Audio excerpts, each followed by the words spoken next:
All right, back with you. San Diego sports leader. It is the Mighty 1090. I am Darren Smith. Coming up a little later on tonight, it will be San Diego State. They are back in action, though I will tell you, as I said a little bit earlier, I'm just quite confused by this whole Maui Invitational. There are teams that are in the bracket. There are teams that are not in the bracket. Tonight, I think, technically qualifies as a game for the Maui Invitational. Here to sort all of that out and talk a little bit of hoops as well is the Aztecs AHC, the HCIW. He is still the HCIW. He is Brian Dutcher. Dutch, good to talk to you. Hey, Darren, it's great to be back. Can you straighten me out on this Maui Invitational? Because I know who's going to Hawaii next week, and I looked at the bracket today, and I didn't see Bakersfield, who you're playing tonight, but I don't really get it. So is this part of the Maui Invitational, or is this not part of the Maui Invitational? You know, Darren, in some of these events, you get to play so many games in an event, so they try to get you the maximum number of games, and so it counts toward the tournament, but they don't get to go. They get a couple extra games themselves that don't count against the countable number you're allowed to play during your regular season. So if you play in the neutral, you get some extra games, and this is just a way to get some extra games for them, for us, and for the other teams in the Maui, obviously. So was the Utah game, was that part of the Maui Invitational? No. Okay. No, that was the 24 hours of basketball, which I think was actually like 29 hours. Right, and I watched almost all of that, I'll have you know. Good. I'm glad you did. What'd you think? Well, I'm not just talking about your game. I'm saying that I stuck around and watched a lot of the ESPN coverage. I watched a lot of the different games there. I'm impressed. I didn't even watch them all. You at least watched your game as well. All right, so Bakersfield, they get a ceremonial parting gift. They get what? They get a Hawaiian shirt and a pair of flip-flops, and then that's it. You go back to Bakersfield. Well, it's sunny in Bakersfield. It's warm in Bakersfield. Are you sure? Yeah, I think so. All right. It's better than Buffalo. Yes. Yeah. You are 100% right about that. Not as nice as Hawaii, though. All right, so I'm still kind of confused on that, but good luck tonight as part of the Maui Invitational. Are you guys excited to pack your bags and head west? Yeah. I mean, this is the premier event, in my opinion, and it's the best one for us because sure, you could play at the Atlantis in the Bahamas, but that's a forever trip to get there, or Puerto Rico. This is the best trip for us. This is a destination tournament that obviously we have the easiest time getting to. We'll fly direct to Maui at 7 a.m. on Saturday, and we'll prepare to play games on Monday, Tuesday, and Wednesday. All right, we're talking to Brian Dutcher. He is the AHC and the HCIW. In case you're new to the program here or new to college basketball, HCIW stands for Head Coach in Waiting. And as we found out yesterday, it sounds like Dutch are going to be waiting a little bit longer because Steve Fisher now has signed a 3-year extension. So at the end of this season, 3 more years, at least in theory, for Coach Fisher. What does this mean for you and your reaction to this news coming out yesterday? Well, obviously, we all love Coach Fisher. And so we're happy for the success we've all shared together. He's a wonderful boss because he's quick to give credit to everybody else. But we all know the job he's done building this program. And we all feel like we've been a part of that. And that's why it's so easy to stay. Am I ready to be a head coach? Absolutely, I'm ready to be a head coach. But that's something that is not in my control. I'm not going to go to Steve and say, Steve, why don't you just end it now and let me take over? Mm-hmm. He'll know when he's ready. And obviously, I'm anxious to be a head coach, but not at the expense of my good friend cutting his career shorter than he wants to. So when you find out that a 3-year deal and a 3-year extension is in the works, what to you, I mean, I just kind of try to put myself in your position here because you've been around Coach Fisher forever, and I think it's a real compliment to the program that this is the job that you would like to wait for rather than go and search. But on any sort of level here, are you like, are there mixed feelings for you, Dutch, because you want to be the head coach, but you also understand that you've been associated with Steve Fisher forever? Absolutely, Darren. You know, yeah, I'd love to be the head coach. Right. But San Diego State has put me in a great position. Instead of saying, I don't know if I'm going to be the next head coach here, I've got to be careful, coach is staying. What if we have a down year toward the end? I'm not going to get the job. I better make a move. But with San Diego State's belief in me, from President Hirschman to Jim Sturk to the administration, then it feels good knowing that they want me here, that they want me to have this job. And so obviously, you always have choices. This is a choice I've made, that this is the program I want to take over. It's the one I've helped build, along with Justin Hudson, Dave Velasquez, former assistants Marvin Menzies, Greg Gottlieb, Mark Hughes. We've had Tony Bland. We've had great people in this program. And so it's always fun to be a part of something with great people. So I have fun when I come to work every day. I'm not sitting here sitting behind a desk with ball and chain on saying, boy, I can't wait till I move to the next desk. You know, I'm enjoying my life. Yes, I'd like to be the head coach. Yes, I'm ready to be the head coach. But Coach Fisher has earned the right to stay as long as he'd like to stay, and I'm supportive of that. What do you say when people call you, or I don't even know, Dutch, if you have an agent, but what do you say when people inquire about whether or not you want to be a head coach someplace else? Because I know that happens.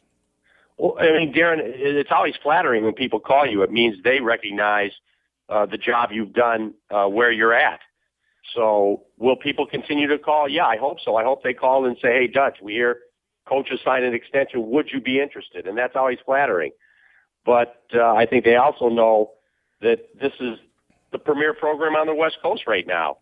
So to leave here, it would have to be something magical to entice anybody to leave San Diego State for another position. Can I tell you, I do think that that's one of the takeaways that not a lot of attention has been paid to that takeaway. That Brian Dutcher, you think that this is a job worth waiting for 4 more seasons, the conclusion of this year and 3 more after that. You think so much of this job in this day and age of college basketball that this is worth waiting for you. I really do. I think it's such a compliment to the program. It can't be said enough.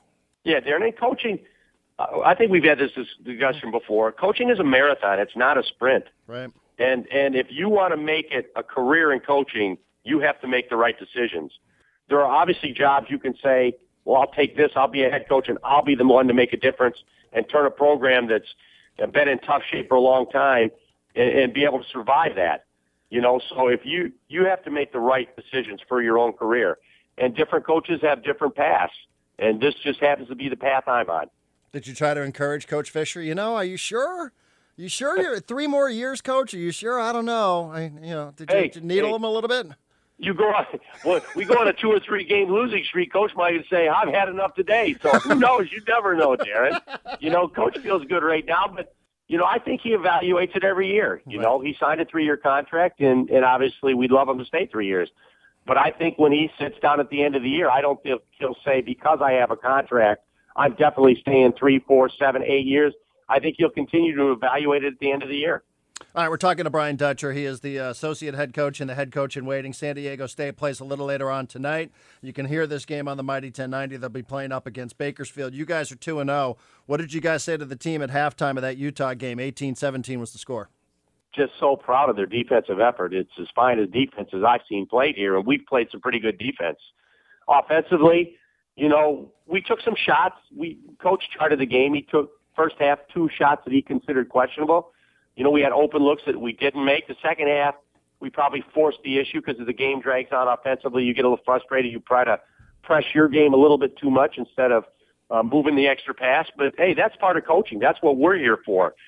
Is to try to say, here's what we have to get better at. Here's what you have to watch and learn from. So defensively, A+. Offensively, C+. But we've always said if you play good defense, it's going to keep you in the game. So when you do have that spurt, you can still win it. And we got the spurt, we held on, and we got a really nice victory against a team that I think is going to win a lot of games this year. Yeah, did you have any deja vu playing the Utes? I mean, that was all Mountain West Conference style there. I mean, it is deja vu. We played the Utes, and then after Bakersfield, we played BYU, the Cougars. Right. So it's like old school Mountain West, here we go again.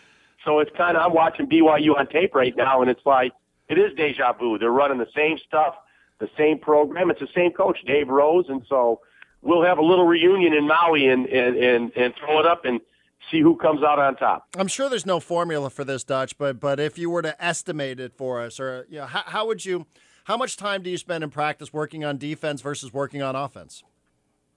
You know, it's probably close to 50-50. And the thing is, Darren, like sometimes you might work offense against the scout team, or sometimes you'll say we'll work offense against each other, offense, defense against each other. And so there's different ways to go about it. Sometimes defensively we'll say let's work on our fast break defense and go against the scout team, knowing that it's not going to be elite talent against elite talent in that drill, but we get concepts developed. And so sometimes we save legs by not going against each other. And there's just different ways to peel the onion, and we try to find the best way to keep the team fresh, yet teach them what needs to be taught. 2 games in, we're talking to Brian Dutcher, 2 games in here.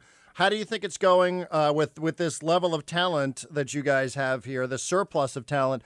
How is it going, just making the transition and getting guys off the bench and getting a flow going here from the guys that start the game versus the guys who are your substitutes? You know, it's a coach's delight, and the player's dilemma, obviously coach's dilemma too at times, is we have a deep bench. We've gone 9 deep, and all 9 have played significant minutes. But we're not taking into account that Matt Shrigley's out. We're going to add him back here in a week or two, probably right after Maui, I'm hoping. And the Malik Pope is progressing from his injury. And so we could have 11, 12 deep roster. And so if you're not playing well, you won't play. And so, but if you play in practice, you can play your way back in. And I think Dwayne Pole's the example of that last year. Did not play in the Arizona game the first time, and by the end of the year was a primetime player. So I think the other guys that aren't getting as much minutes as they would hope right now know if they put their work in and they put it on the practice floor, they know they have an opportunity to play their way onto the floor. Well, what's different about having this much depth, though? I mean, what's different about your, do you substitute a little bit more, a little bit earlier? Do you do it in bunches? I was watching Kentucky play the other night. We were just talking about that. I mean, he's sending 5 in at a time here. What's different about having this much depth? Well, we platooned, really, we sent 4 in at the first 2, right. I think, TV timeouts. So we were darn near 5.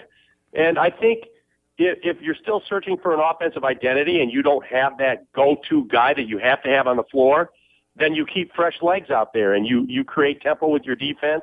You try to create turnovers, maybe get some more fast break opportunities, which we did get but didn't capitalize on.